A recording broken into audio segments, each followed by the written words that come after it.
where I was teaching for 25 years. London schools, the number of languages for our London schools which are spoken at home is 300. 300 different languages.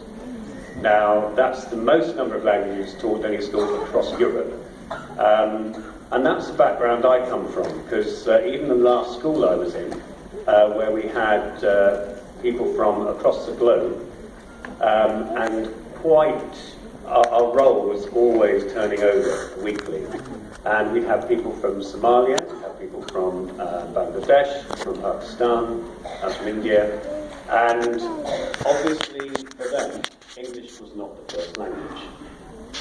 Now, what was interesting was that we'd have students come in, and obviously within a very short period of time, we expected them to take exams in English. Now, you could say that was extremely unfair. Certainly, it stretched the teachers, who weren't necessarily given extra support to do this. I'm sure Adrian knows all about this. It's very much something which is a challenge in London. And therefore, if you look at the English results, as opposed to the mathematics results, they are often down average. So when I came over here 18 months ago as part of the city school.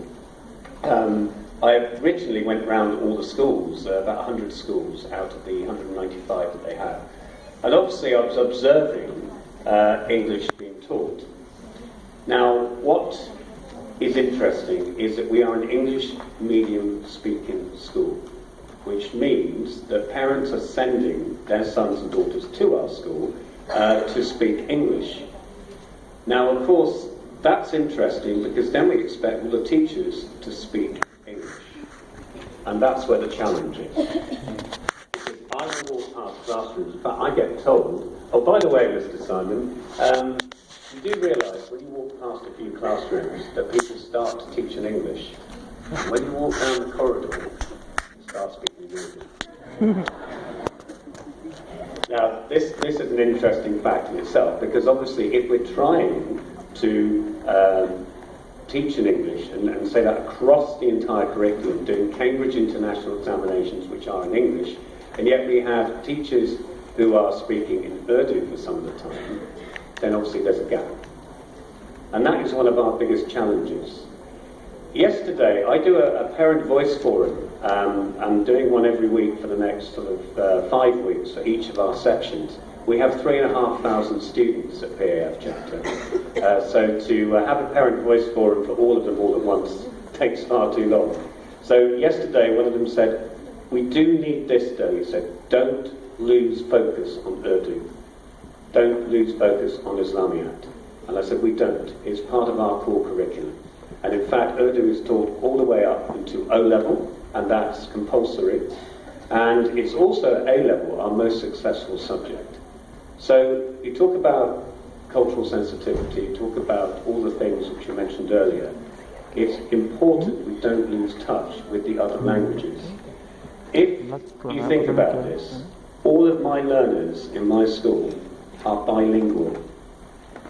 Now that's a stunning fact, because I can tell you now that come out of London and go into rural England or go into schools outside of the city areas, then they'll be monolingual. And they'll struggle with French, they'll struggle with Spanish, and in fact it's very badly taught. I'm probably saying this controversially, but modern foreign languages is not well taught in England. And one thing about it is direct instruction. So what they did about 10 years ago, maybe longer than that, is say that when you teach a foreign language, you have to do it in direct. In other words, you're teaching in the target language. Now that's what we're doing here in English. We're teaching in the target language, which in a way is the right thing to do, but it comes back to, is that helping? Is that promoting English in the right way? And, I'll leave you on this, what is the right way? That's